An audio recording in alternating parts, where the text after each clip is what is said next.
Objetivos: analizar el flujo de agua mientras se realiza el experimento, calcular el número de Reynolds con los datos obtenidos en el experimento y determinar el tipo de flujo en los casos realizados.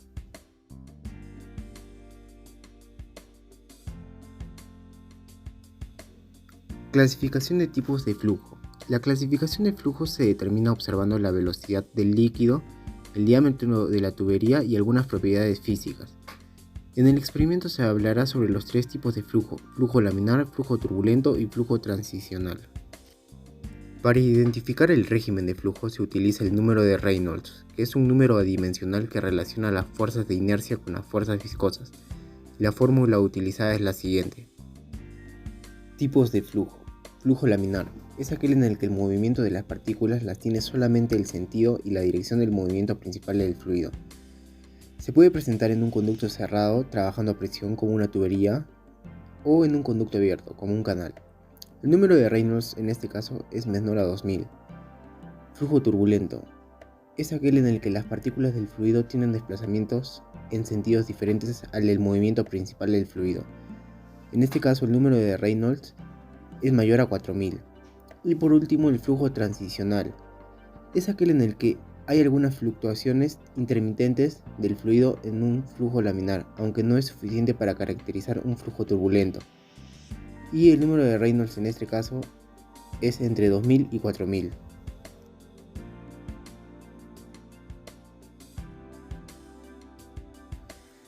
Materiales utilizados.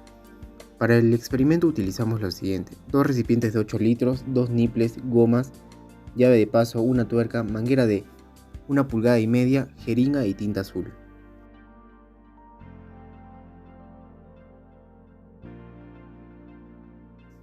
Para armar el sistema, realizamos los siguientes pasos. El primer paso fue hacer dos orificios en el primer recipiente, uno en la parte superior y uno en la parte inferior. En la parte inferior colocamos el primer extremo de la manguera, junto al niple, gomas, tuerca y un poco de cinta. En el segundo paso, en el otro extremo de la manguera colocamos la llave de paso, y en el otro recipiente hacemos marcas para de esta forma poder medir el caudal. Y finalmente ya tenemos todo el sistema armado para poder realizar el experimento.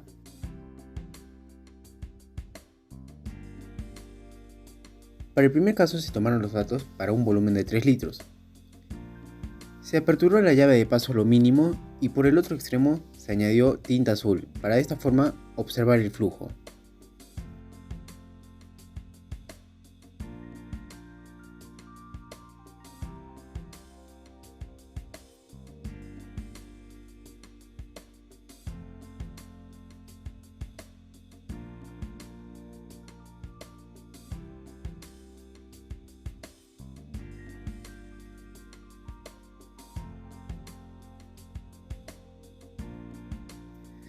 En el segundo caso se tomaron valores para un volumen de 4 litros. En este caso se aperturó un poco más la llave de paso. Y de igual manera se añadió tinta azul para poder observar el flujo.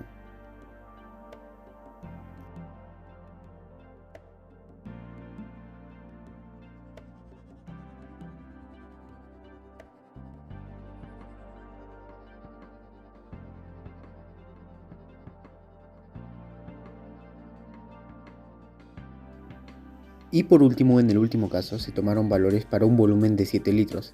En este caso se aperturó lo máximo la llave de paso. De igual manera, se añadió tinta azul para poder observar el recorrido del flujo.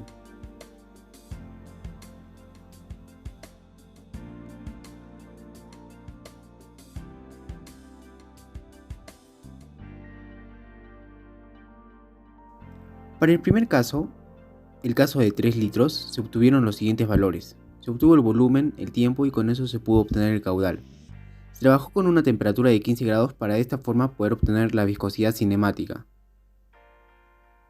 Se obtuvo un número de Reynolds de 1463,681, por lo cual pertenece a un flujo laminar. Para el segundo caso, se obtuvieron los siguientes valores. El caso de 4 litros. Se obtuvo un número de Reynolds de 2193,826 y el flujo es transicional. Y por último, para el último caso, para el caso de 7 litros se obtuvieron los siguientes valores, obteniendo un número de Reynolds de 8.982,820, por lo tanto el flujo es turbulento. Por último, las conclusiones del experimento. Se logró determinar los tipos de flujo en los distintos casos realizados, que fueron 3. Se concluyó que no se puede observar un flujo en transición a simple vista y que se requiere de cálculos. Se trató de utilizar equipo lo más preciso como cronómetro, regla milimetrada para obtener datos más precisos.